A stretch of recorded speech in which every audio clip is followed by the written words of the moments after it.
Yeah. And of course, right now, ato ang acknowledge ang mga presence sa ato ang mga bisita karong hapuna. Ang ato ang Maranao Tribe headed by Kaka Randy Guzman, sir. Mayong hapon and welcome to the Rizal Partners sa ato ang Green Rice Action Launcher. And of course, we have coming from Davao, Pretty Bush Riders. So mga riders ito. Ano kayang ginadala nila? Motor or kabayo? Riders. Mga piling lang kung motor na sila karon partner, kung kabayo murag. Okay. Huwag natin patagalin. We would want to... Okay, right now, ladies and gentlemen, to give us a message, please help me welcome our former DBM Secretary, Attorney Wendell E. Avisado. Palakpak naman tayo dyan. Yes. Hello sir, good Maayong hapon, sir. afternoon. Yun. Wow. Yes. Hello sir, good afternoon at salamat po sa pagpunta niyo rito. Our former DBM Secretary. Maayong hapon ka natong tanan. Niyang nasab kita tungod kay among nakita pod ang dakong sakripisyo nga gihimo nato dili lamang niadtong kasaulugan sa ika-80 sumad sa adlaw na tawhan sa atong pinalanggang Mayor President Rudy, or now more popularly known as Tatay Digong.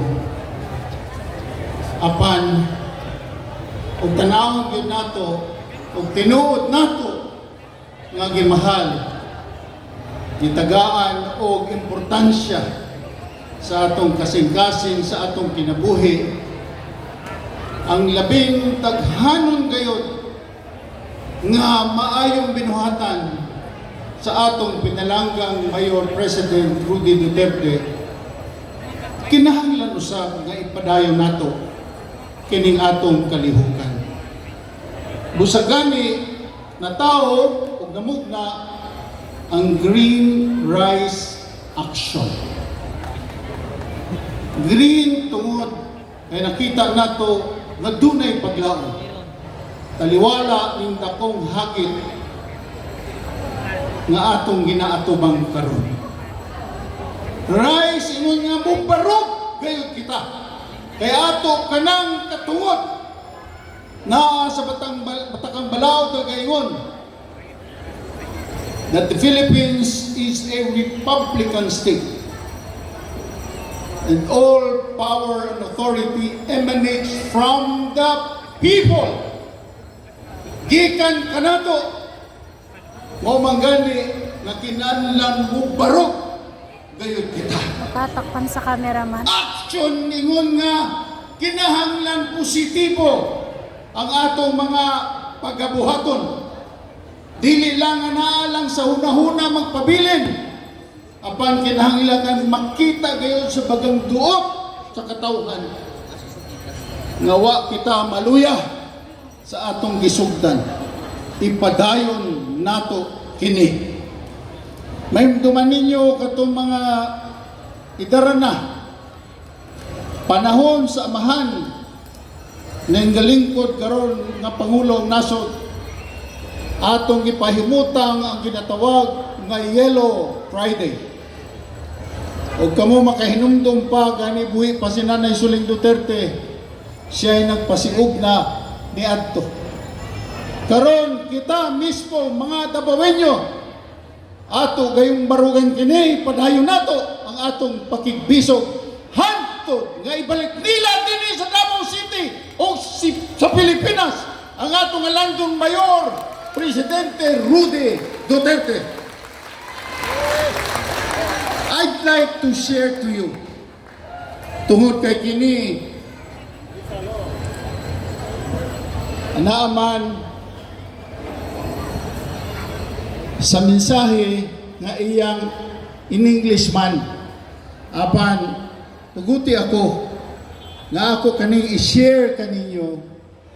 Unya, pagkatapos niya na, hubaro na ako sa Binisaya aron masabtan atong tanan. Grabe ka significant ang kining mensahe nga akong nadawat kinsa man ang naghimo niini talagsaon sab ang iyang dakong gugma sa atong nasod ug sa atong pangulong nasod kanhi Mayor Rodrigo Roa Duterte. And I quote, Rodrigo Roa Duterte is only one man. You may arrest him, you may kill him, but mark my words, he will die as a hero. His story will be immortalized and etched into the fabric of Philippine history. His patriotism and unwavering commitment to his people will transcend time, resonating deeply into the hearts of the Filipinos. He will become a symbol of resistance and hope. The vocal minority can cling to their delusions, believing that they've succeeded in pushing their politically driven and selfish agenda. But know this, if you kill him, his spirit will live on and on among the millions of Filipinos in the Philippines and all throughout the world, enough to ignite a bloody revolution. On the other hand, as the Philippine government reach a new level of disgrace, kaning atong panulong nasod karon, si BBM will go down in history as a spineless puppet, a pathetic shadow of a dictator, proving that incompetence can outdo even tyranny, with an impaired judgment, sold out his own country just to cling to power. A man propped up by stolen wealth and lavish parties, ruling with cluelessness and failing to earn even a shred of legacy and the love of the masses he desperately tries to rewrite. To those who celebrated the arrest of an elderly man while staying silent about breaches of our nation's sovereignty and other crucial issues, yet only speak out when it affects the Dutertes, you are nothing but hypocrites. Hypocrites! Hypocrites! You raise your voice when it benefits you, ignoring the problems of our country that truly matter. To equate hating Duterte with loving the nation is a flawed perspective. Your fake nationalism may seem convenient now, but it will eventually catch up with you. The facade you're building will collapse when the true consequences of your empty patriotism are revealed. You cannot claim to love your country only when it serves your agenda. The truth will eventually emerge, no matter how hard you, the mainstream media, try to bury it. They can also kill our Vice President Inday Sara Duterte if they want. But know that there is God, and people will rise, and history will remember not the puppets of power, but the heroes who fought for the dignity and sovereignty of the nation. We will not be silenced. We will not be bought. The Philippines deserves more than empty promises and political games and grandstanding and clownery. No more Marcoses. The future belongs. No more Marcoses. No more Marcoses. No more Marcoses. The future belongs to those who stand for truth, justice, and the people. I am deeply, and we are all deeply concerned about our own mayor and president's health. But we are bracing ourselves for what comes next. Call it an arrest if you will, but we see it as plain kidnapping and involuntary surrender. Yet knowing Rodrigo Roa Duterte, we are certain that he is ready to die for our country. And one thing is for sure, when a hero dies, it is not a loss, but the dawn of a new era. You think you won? No. We, the people of the Philippines, won and will win. Sugot ba kamo nga akong hubaron kini sa Binisaya? Rodrigo Roa Duterte, usa ka tawo inyong giarestar, gidakop. Pwede ninyo siyang patsyon. Batiman kining akong isulti kaninyo. Mamatay siya nga bayani. Ang iyang kasaysayan magpabilin ug mamahimong kaparte sa pahina sa kasaysayan sa Pilipinas. Ang iyang gugma sa nasod ug walay pas nga pagserbisyo sa katawhan dili matabunan sa umaabot nga mga adlaw. Kani magpabilin sa kasing-kasing sa matag Pilipino. Siya mamahimong simbolo sa pagsukol o paglaom sa katawhan. Kaning mga minoriya nga nagsigig gunit ang ilang ambisyon, puro ragyod ka na ila. Wala tay labot ni anak. Kaya nagtuo sila nga mulampo sila sa ilang mga political nga ambisyon ug ilang kaugalingong agenda. Matiman ininyo kini kung inyong patyo ng among mayor ug Pangulong Rudy Duterte ang iyang espiritu magapabilin sa tanang mga Pilipino diri man sa Pilipinas ug sa tanang lugar sa kalibutan. Ug kini mamahimong mitsa unya sa tinuod nga revolusyon nga pagabuhaton sa mga Pilipino. Ganing atong gobyerno karon wa gyud magpakabana sa ilang dakong kaulaw nga ginahimo kanatong tanan. Kani si BBM mahulog kini sa kasaysayan sa atong nasod nga usa ka puppet makaluluoy nga sumusunod o nagapatuo nga siya mamahimong diktador, tagapakita lamang gayud sa iyang pagkaway pulos ug way kahibalo. Mao man gani nga ang kana nga klase nga leader nga way maayong kaisipan, iyang gibaligya ang atong soberenya para lamang siya padayon maupot sa iyang gahom. Ang tao nga gapaluyhan sa mga kwarta nga diin gikan sugad pa sa iyang amahan hangtod karon naanay desisyon manggani ang Korte Suprema nga bayaran nila ang ilang estate tax. Nagikan sa 3 bilyones karon niabot ng 23 bilyones ni 5 centavos wa paggibayad sa atong kagamhanan. Wa gyud siya nakuha nga tinuod nga pagmahal sa katawhan nga iyang gusto nga makuha unta.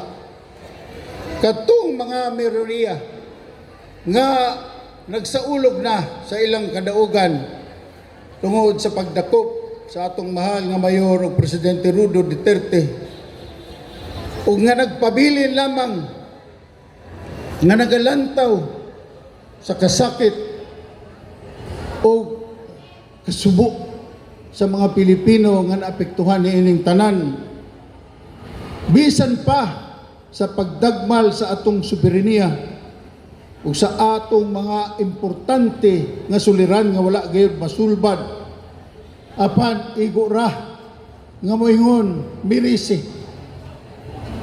si Mayor Duterte may numdum ako po nito para praise kaning mga human rights. They're talking about human rights. Si Mayor Rudy was talking about human lives, ang kinabuhi sa katawhan. Magsulti sila kaluoy sa mga nangamatay. Unsa dito mga nabiktima nga naguba na ang ilang kaugmaon tungod sa droga. Wa ba po sila katungod? Di ba po sila ngayon nga protektahan? Ganiman o ang inyong pagtuo, matandi ninyo ang epekto ninyong gihimo sa tanan nga nahimo ni President Rudy. Grabe na po ninyo, nabuang na gid mo. Grabe ang gihimo ni Mayor Duterte. Siya lang ang Pangulong Nasod nga bisan pa sa pagbiya sa iyang pangatungdanan, he is the most popular o ang iyang performance of trust rating di mausab 91% supported him. O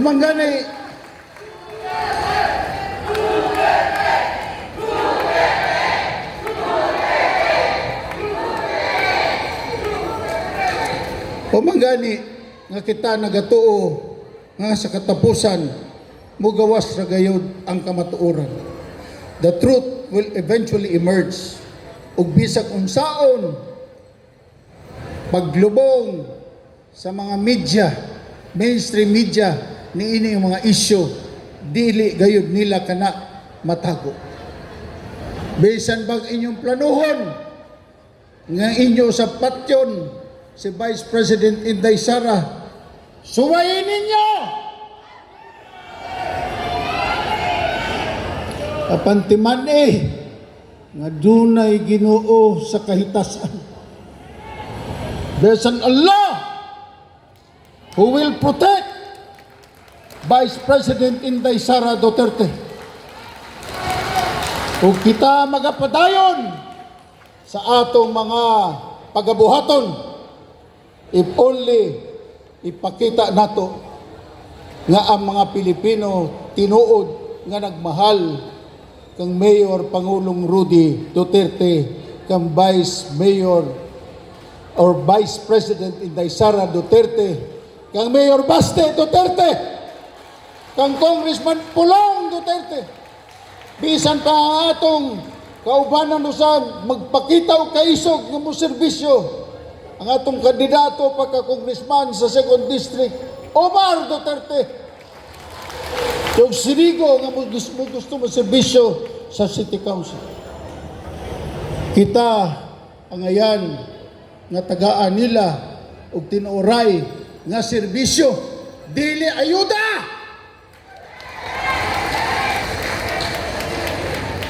Wag mahimo ng ayuda tungod kay di man tanan makadawat, katulang mamutar sa ila nga nagpatuto nga karon pa lang gusto na niyang tawagon siya mayor, wa ka Kuya Pida.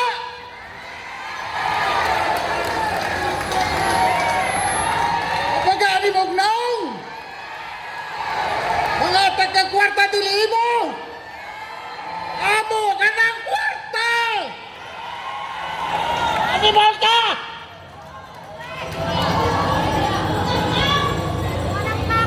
Ya, sige masamog dawat, itse.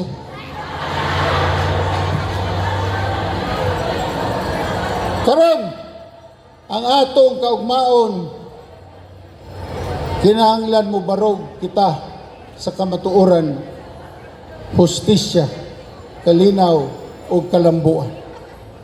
kita tanan na balaka sa maayong panglawas o sa panglawas sa atong Mayor Pangulong Rudy Duterte.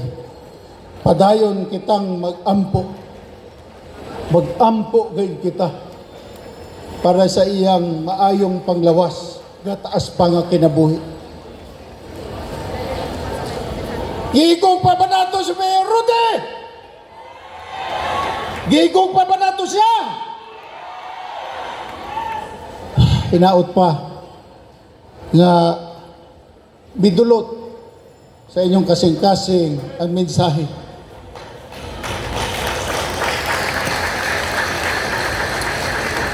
Tungod kay unsay atong gusto para kang Mayor Rudy, bring him home! Bring him home! Bring him home! Bring him home! Bring him home! Duterte! Duterte! Duterte! Duterte! Duterte! Daghang kay salamat may hapon kanatong tanan. Atong palakpakan, ladies and gentlemen, Attorney Wendell E. Alvisado! Yes, our former DBM Secretary. Wow!